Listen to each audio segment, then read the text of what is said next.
আমি জানতে চাইবো শ্রদ্ধেয় স্যার আব্দুল হাদি স্যারের কাছে কেমন লাগলো বন্যার গান। বন্যা, জি স্যার। তুই তো সুরের বন্যা বইয়ে দিয়েছিস মা।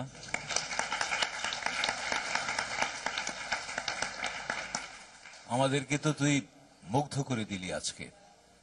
Thank you sir. দুইটি কারণে গেয়েছিস, তো অসাধারণ গেয়েছিস।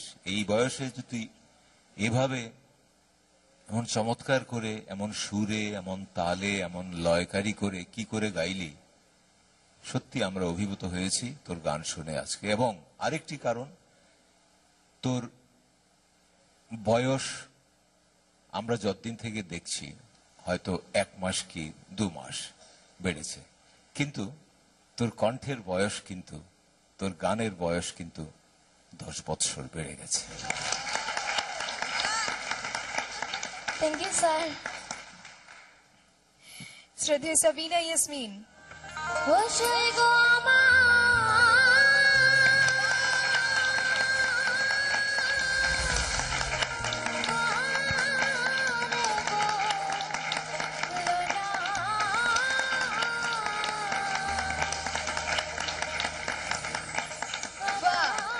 বন্যা, স্ট্যান্ডিং ওভেশন।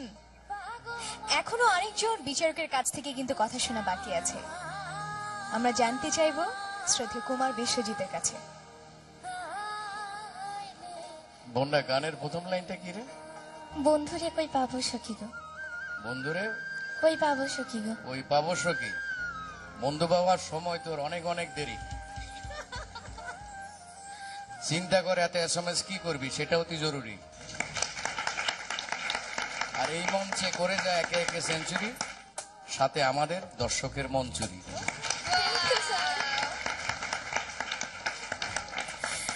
দর্শকের মন চুরি করতে SMS চাইতে হবে, তবে তার আগে তোমার মা এসেছেন, ভাই এসেছেন, তাদের সাথে চলো একটু কথা বলে আসি।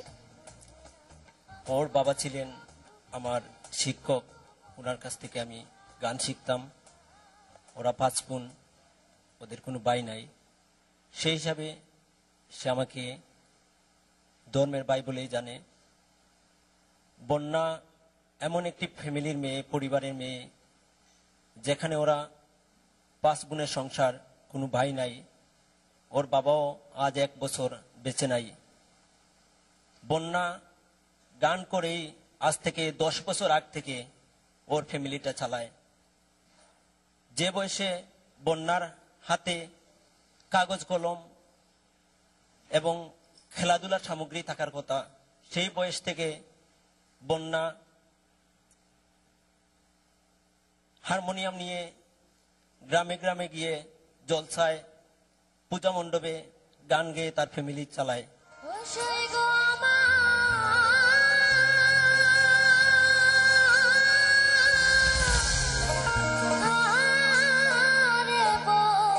আমাকে SMS করতে হলে আপনার মোবাইল মেসেজ অপশনে গিয়ে SK স্পেস দিয়ে BONNA লিখে পাঠিয়ে দিন 6161 নম্বরে। যে কোনো মোবাইল থেকে যত খুশি ততবার।